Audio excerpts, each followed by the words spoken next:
Hey, every Friday. This week, Microsoft started testing ads inside Office, Alexa apparently got a little bit less dumb, and Trump decided he wants to kill the CHIPS Act. Welcome to the Friday Checkout.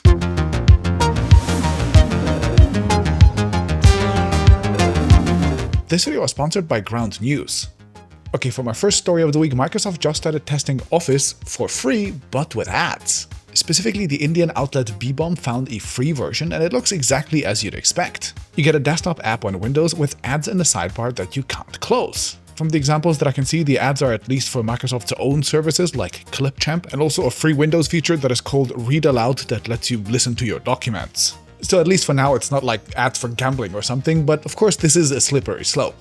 Bebomb, whose article I've linked to down below, has also found that the user can only save documents to OneDrive, not a local machine, which further gives me a tiny bit of hope that maybe the goal here is to drive other Microsoft service revenues and not to push advertising in general. The prompt very clearly says that the free version is ad-supported though, so who knows? And Bebomb has also mentioned that there are 15-second video ads playing every few hours, but I can't see what kind. And the last drawback is that a bunch of the more advanced features appear to be grayed out and unavailable. It's kind of weird when you can use Google Docs and many other competitors pretty much for free without any of these limitations, but yeah, I guess if this just remains optional, then it's not a tragedy. For now, the testing is starting in places like India and only on Windows for now, and Microsoft representatives told PC World that, quote, Microsoft has been conducting some limited testing. Currently, there are no plans to launch a free ad-supported version of Microsoft's Office desktop apps. That of course could mean anything, but I'm pretty sure that depending on the feedback that they're getting from these tests, they might or might not start to roll it out more broadly. What do you think about it? Okay, and for my second story of the week, Amazon has fired the old Alexa into the sun and has released a new AI Alexa called Alexa Plus. This one's built using generative AI and large language models, and Amazon says that it can handle both existing queries, but also much more vague questions that a smarter AI is needed for, like looking up stuff on the web, making bookings, ordering groceries for you, inviting your friends to events, etc. Of course, these are all things that the original Alexa was also supposed to be able to do, but oh well.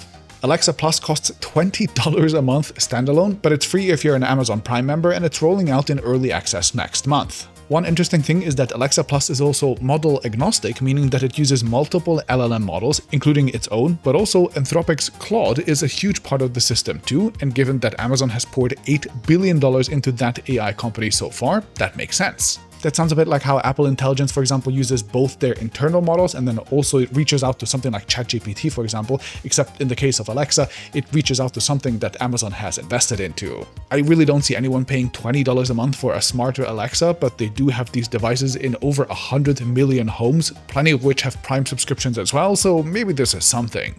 Okay, and for my third story of the week, there's a really weird situation playing out with the CHIPS Act in the US right now, and it risks companies like Intel not getting their money. So as of late last year, the CHIPS Act had provided $30 billion in support for 23 projects in 15 states that would add 115,000 manufacturing and construction jobs according to the Commerce Department. This includes Intel, TSMC, Micron, Texas Instruments, and more, who are all building fabs partially because of the act. The Trump administration, in all of their wisdom, for some reason wants to kill this, but the problem is that the CHIPS Act is already a law, so how do they still kill it? Well, Trump and Doge decided to go ahead anyway, and their solution is to fire hundreds of mainly CHIPS Act people from the National Institute of Technology, specifically by making use of these employees being on probationary periods. 497 people have been identified by Axios so far, which is the majority of the stuff, including more than 2/3 of people who are focused on R&D.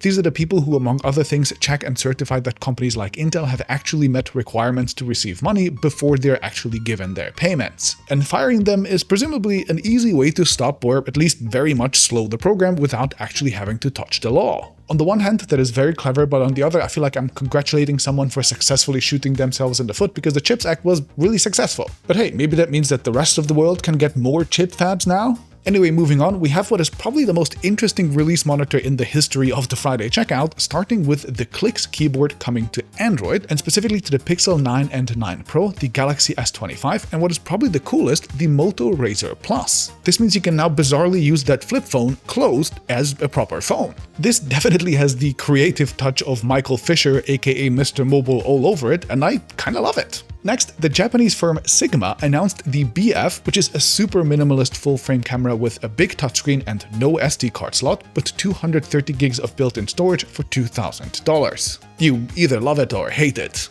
And still with cameras, Panasonic announced the S1R Mark II, which as a Panasonic guy, I'm kind of tempted to make my next camera. It is full frame and 8K, it can do 4K 120 frames per second with minimal cropping, it can record to an external SSD, and you can even use your smartphone as an extra monitor, plus it's also cheaper than most of the competition, around $3,000. Not bad.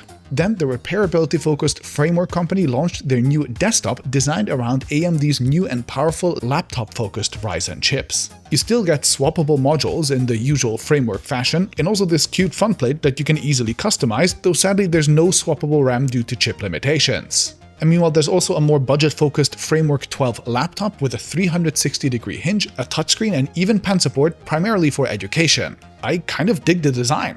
Next, in phones, Xiaomi announced their new flagship, the 15 Ultra in China, with a revamped Leica camera setup and also a special build that mimics the style of a classic camera. The star here is a 200-megapixel periscope telephoto lens that Xiaomi says will give you 17.2x zoom, and Xiaomi's flagships lately have indeed had very impressive cameras. Of course, there are also other high-end specs, and an international launch will happen in March at MWC. Moving on, Anker released a fun new cable that lets you use an HDMI monitor while also getting your laptop charged up to 140 watts, all with a single USB-C port, because you can actually plug a charger into the cable itself. Kinda fun, especially that it's only $29 and it's also Thunderbolt 5 compatible. And also fun is Nomad's new second-generation charge key. This lets you carry a really high quality and magnetic C2C cable on a keyring that can do 240 watts of charging and 10 gigabits of data transfer wherever you are. Cute!